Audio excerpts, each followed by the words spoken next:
Welcome. Today we're launching a deep dive into something really fundamental. It's one of the most critical signals your endocrine system can send you, amenorrhoea, basically the absence of menstruation. Yeah.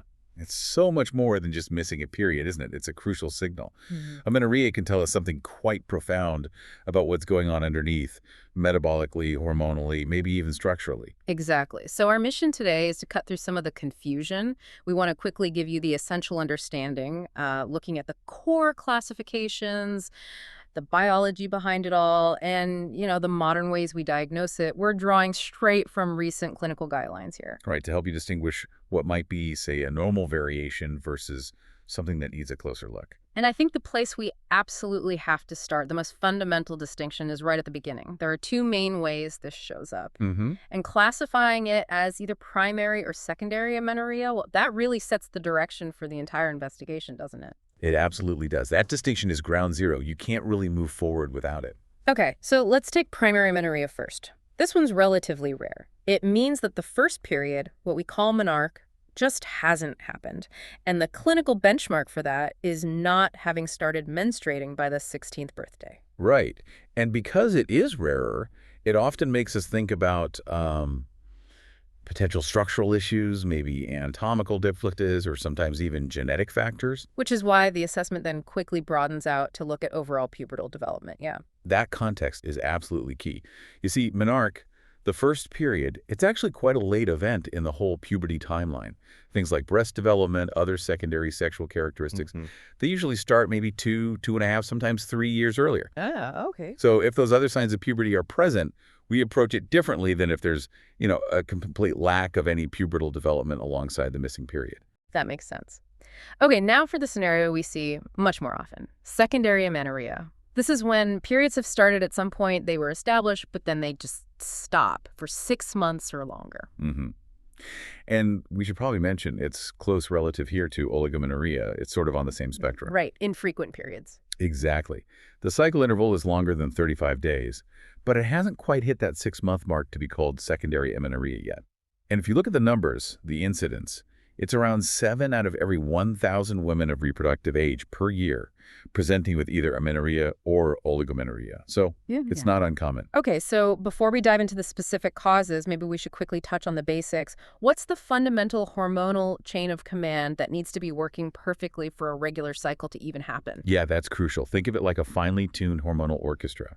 You've got 3 main players or sections, the brain headquarters, the conductor, and then the instruments themselves. This is what we call the hypothalamus pituitary ovarian axis, or HPO axis for short. HPO axis, got it. So the hypothalamus, that's the headquarters, it kicks things off by releasing a master signal, GnRH. Okay.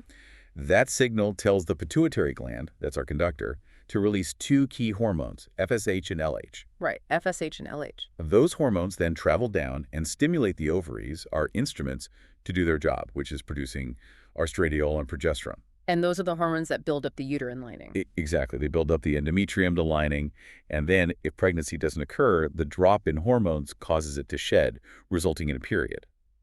So amenorrhea fundamentally just means there's a disruption somewhere in that chain. It could be at the hypothalamic level, the pituitary, the ovarian, or even an issue with the uterus itself. Okay, that's a great overview. So let's explore where those disruptions most commonly happen, especially in secondary amenorrhea.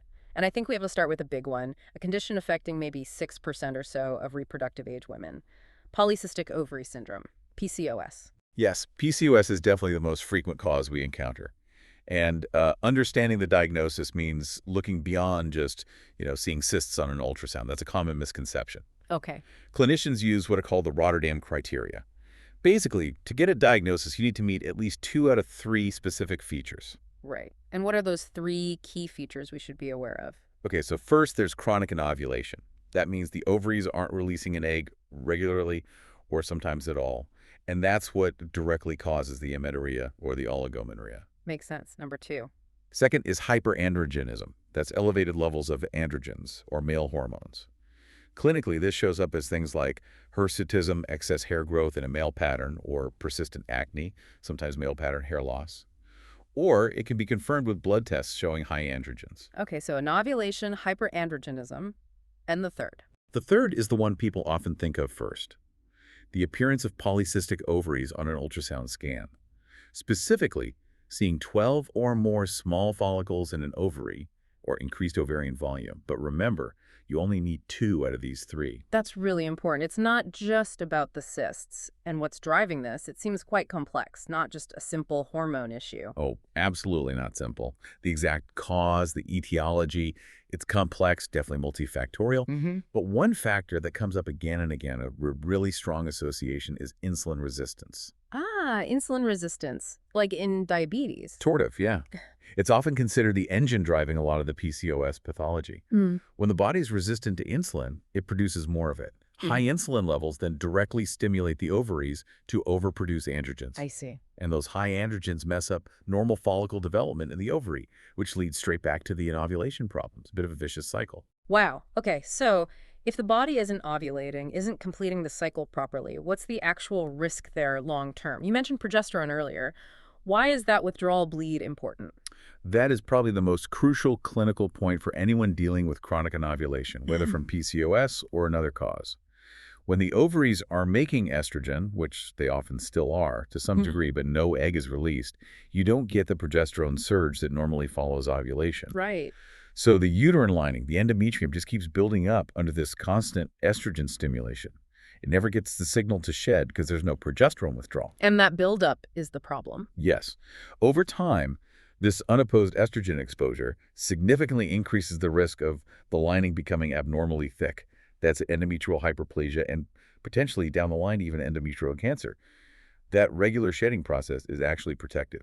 That's a really critical point. Now, when we talk about managing PCOS, especially if someone is also dealing with overweight or obesity, lifestyle changes, particularly weight reduction, are almost always recommended.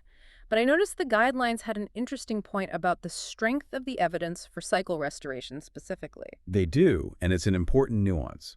While lifestyle advice, including aiming for a healthier weight, is generally very sound advice for overall health in PCOS, the guidelines are quite careful to state that the current evidence proving that weight loss specifically restores the menstrual cycle, well, it's considered very low quality or unclear right now. So it might help, but it's not a guaranteed fix for the cycle itself. Exactly. It underscores just how complex PCOS is. It's not always a straightforward input-output situation. Okay, that gives us a good look at a major metabolic and hormonal cause. Let's shift gears now to something quite different, a cause that really highlights the incredible connection between the mind and body, functional amenorrhea. Ah, yes. Functional hypothalamic amenorrhea, or FHA. This is essentially a diagnosis of exclusion. It's what we consider when we've ruled out the organic causes, things like PCOS, thyroid problems, tumors, structural issues. So it's the body choosing to pause reproduction. That's a great way to put it. It's basically the body hitting the pause button on the reproductive system in response to significant environmental stressors or perceived energy deficits. It's less a disease, more an adaptation. It's fascinating to think of it that way, the body adapting, prioritizing immediate survival over the possibility of reproduction. What are the main kinds of triggers, the stressors that can lead to this physiological shutdown? We typically see a triad of major stressors. First, significant psychological stress really taxing life events, chronic high stress, trauma. Okay. Second, energy availability issues. This could be low body weight, rapid or significant weight loss, or active eating disorders like anorexia nervosa or bulimia. Basically, not enough fuel coming in. Right, insufficient energy. And third, high energy expenditure. This is often related to intensive or very prolonged physical exercise. Think elite endurance athletes, long-distance runners, professional ballet dancers, gymnasts, activities with very high energy demands, often combined with pressure to maintain low body weight. So in all those cases, the body effectively perceives a state of scarcity, whether it's actual nutritional deficit, a huge energy burn from exercise, or the energetic drain of extreme stress. It decides reproduction is an energy-expensive luxury we can't afford right now. Precisely. It dials down the whole system right from the top. It inhibits that master signal, GnRH, coming from the hypothalamus. Start of the HPO axis chain. Exactly. By reducing GnRH pulses, it conserves energy. It's a deeply ingrained ancient survival mechanism kicking in. Shut down the non-essential for immediate survival systems when resources are low. The positive side, though, is that because it's often functional, it can resolve, right? Yeah. Prognosis isn't necessarily permanent infertility. That's right. The good news is that recovery is very possible, often spontaneous. Studies have shown that over time, especially once the primary stressor is addressed or managed, a significant majority, sometimes over 60%, will see their cycles return naturally, although it can take years sometimes. And for athletes specifically, the intervention needed might not have to be dramatic. Often, no. It's quite remarkable. The literature suggests that sometimes just a small shift in the energy balance equation can be enough to signal to the HPO axis that it's safe to resume normal function.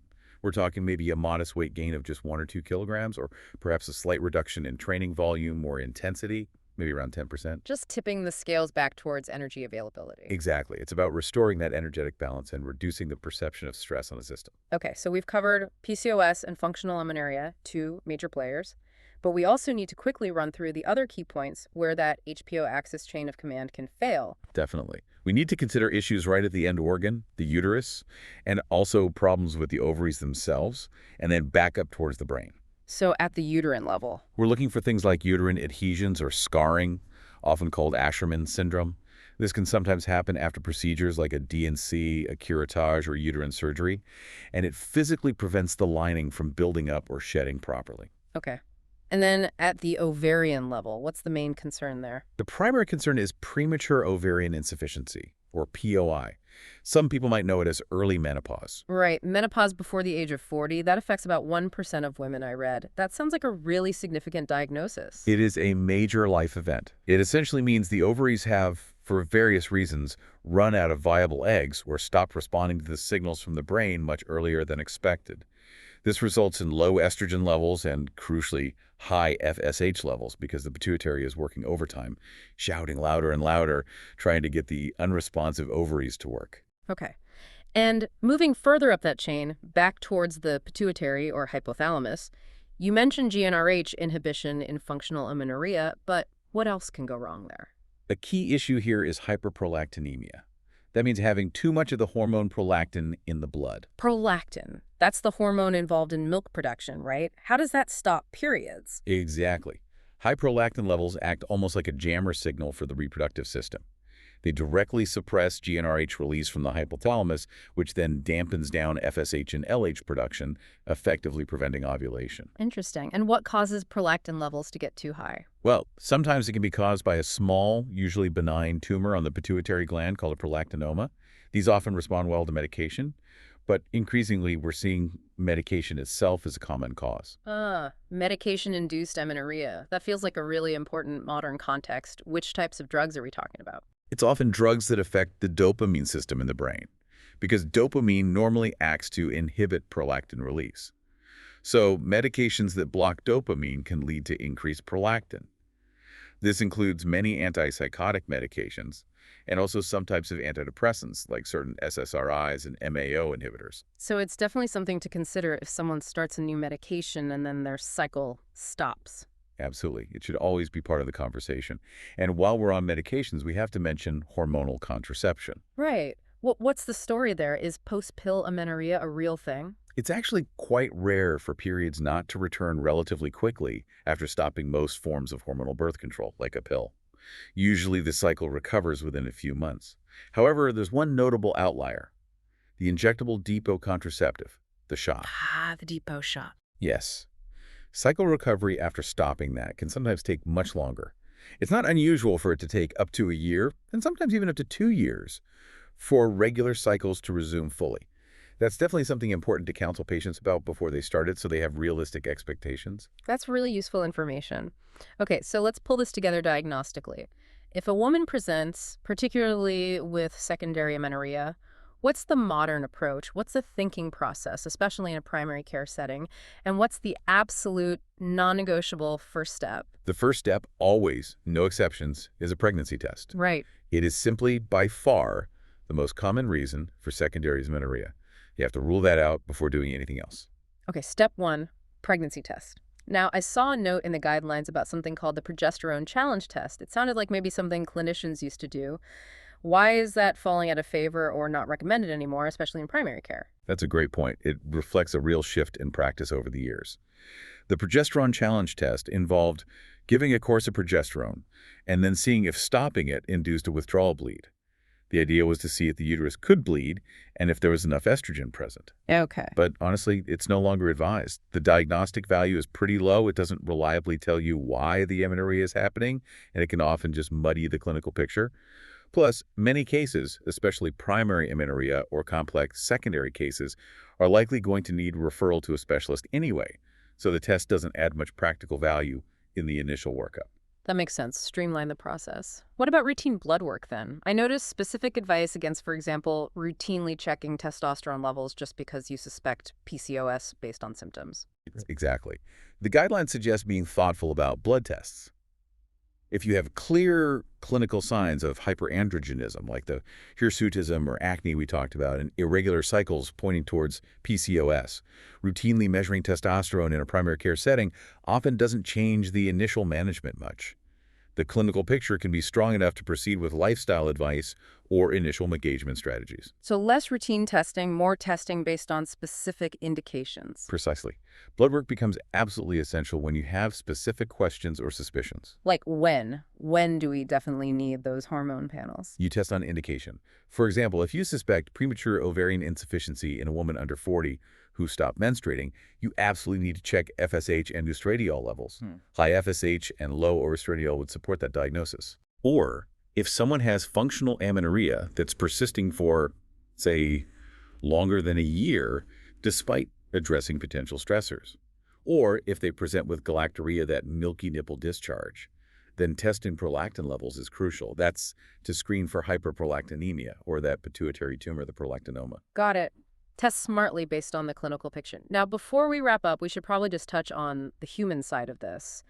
The experience, the believing, as the Dutch guidelines might call it, of having amenorrhea. It must vary hugely from person to person. Oh, absolutely, dramatically. Yeah. For some individuals, maybe certain athletes or people who travel a lot, the absence of periods might actually feel like a relief, a convenience. I could see that. But for many others, especially if they're hoping to conceive, it can cause enormous stress, anxiety about their fertility, fears about underlying disease. It can sometimes lead to feelings of inadequacy or feeling like their body has failed them, which is completely undeserved, but very real emotionally. The psychological impact is significant and needs acknowledgement. Yeah, the emotional and psychological management seems just as important as the physical investigation. Definitely. So, reflecting on everything we've discussed, what's the big picture takeaway for someone listening? We've seen that missing periods can stem from, well, a whole range of things, from medication side effect or uterine scarring, right through to complex metabolic issues like PCOS or profound adaptations like functional amenorrhea. I think the overarching synthesis, the main message, is that your reproductive system is an incredibly sensitive barometer for your overall systemic health. It doesn't operate in isolation. And particularly with functional amenorrhea, the body's ability to actually halt the cycle based on external inputs, stress levels, energy balance, intense physical demands, that's perhaps the ultimate demonstration of the HPO axis, prioritizing survival when it perceives resources are scarce. Which really leads us perfectly into our final thought for you, the listener, to mull over. When the reproductive system does shut down, like in functional amenorrhea, should we view it purely as a pathology, something broken that needs to be forced back online with medication? Or could we perhaps see it differently? Is it possible the body is demonstrating something quite profound?